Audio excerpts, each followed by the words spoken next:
This is a segment of the up-and-coming The Whole Chessboard video.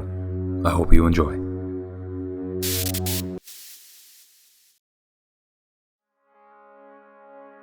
The ancient bloodlines began in the antediluvian times, and from reading the ancient texts carved in stone called the Pillars of Lamech, which survived the flood, and through the oral history handed down from Noah that was later written, all originate from the daughters of Cain, who married the fallen messengers and bore them chimeric offspring called Nephilim.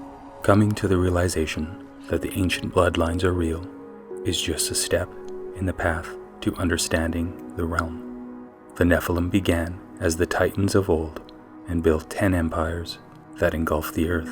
We've all heard about the lost land of Atlantis, but there is also Lemuria and Mu.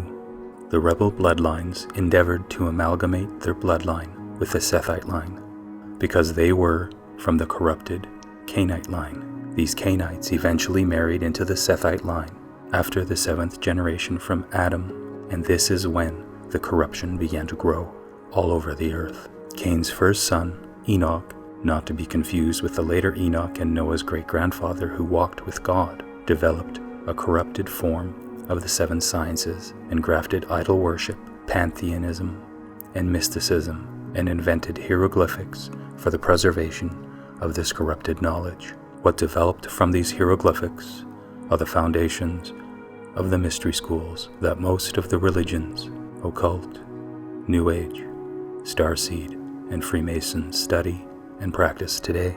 The mystery schools cover both black, also known as the dark evil teachings, and white, also known as the light or good teachings. Both in this religion are necessary and operate through the teachings given to Cain's line by the fallen angels when they came to defile the daughters of man and corrupt the bloodline of Seth. The royal bloodline of Seth completed its goal when the birth, death, and rise of Yahushua HaMashiach was complete.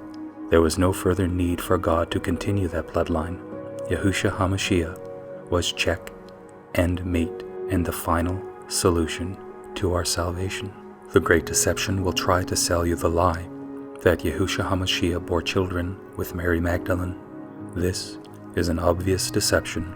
If you understand the prophecy of Yahushua HaMashiach, there was no need for Elohim to continue the King of Kings bloodline because Yahushua HaMashiach rose and now sits with the Father.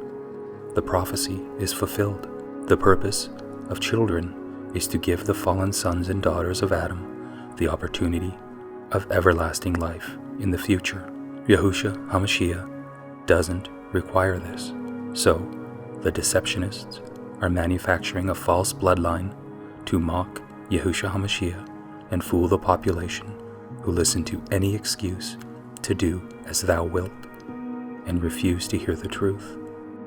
These people are happy with the illusion of doing good or being righteous-like in the world instead of actually being truly righteous and walking with Yahushua.